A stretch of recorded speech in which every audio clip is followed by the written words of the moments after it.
അസ്സലാമു അലൈക്കും വറഹ്മത്തുള്ളാഹി വബറകാതുഹു.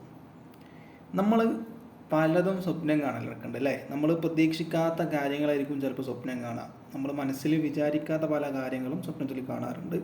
മനസ്സിൽ വിചാരിച്ച് കിടക്കുന്ന കാര്യങ്ങൾ, അതായത് നമ്മൾ ഉറങ്ങുമ്പോൾ എന്താണോ മനസ്സിലുള്ളത് ആ കാര്യവും നമ്മൾ എന്താക്കാറുണ്ട്, സ്വപ്നത്തിൽ കാണാറുണ്ട്. പ്രതീക്ഷിക്കാത്ത കാര്യങ്ങളും സ്വപ്നത്തിൽ കാണാറുണ്ട്. എന്നാൽ നമ്മൾ പൂവ് സ്വപ്നം കണ്ടാൽ എന്തായിരിക്കും അതിൻ്റെ വ്യാഖ്യാനം? എന്ത് പൂവാണെന്ന് പറഞ്ഞിട്ടില്ല. റോസാപ്പൂവാണോ, ചെമ്പരത്തിയാണോ, താമരയാണോ, മല്ലികയാണോ എന്നൊന്നും ഇവിടെ പറഞ്ഞിട്ടില്ല. പൂവ് ഒരാൾ സ്വപ്നത്തിൽ കണ്ടാൽ അതിൻ്റെ വ്യാഖ്യാനം എന്താണ് എന്നുള്ളതാണ് നമ്മൾ ഇന്നിവിടെ സംസാരിക്കാൻ വേണ്ടി പോകുന്നത്. ഇതിനെക്കുറിച്ചിട്ട് മഹാനായ ഇമാം നാബൽസി എന്നവർ അവിടുത്തെ ഒരു കിതാബിൽ പറയുന്നുണ്ട്. എന്താണ് പറയുന്നത്?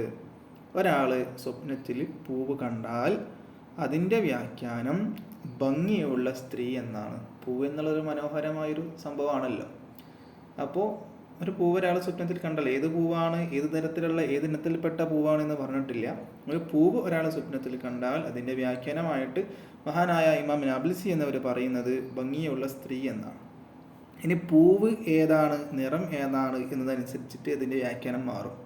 റോസാപ്പൂവാണെങ്കിൽ റോസാപ്പിൻ്റെ നിറം ഏതാണ്, അല്ലെങ്കിൽ ഏതെങ്കിലും നിറത്തിലുള്ള പൂവ് കണ്ടാൽ അങ്ങനെ നിറം മാറുമ്പോഴും അതുപോലെ തന്നെ അതിൻ്റെ ഇനം മാറുമ്പോഴൊക്കെ അതിൻ്റെ വ്യാഖ്യാനം എന്താകും, മാറിക്കൊണ്ടേയിരിക്കും.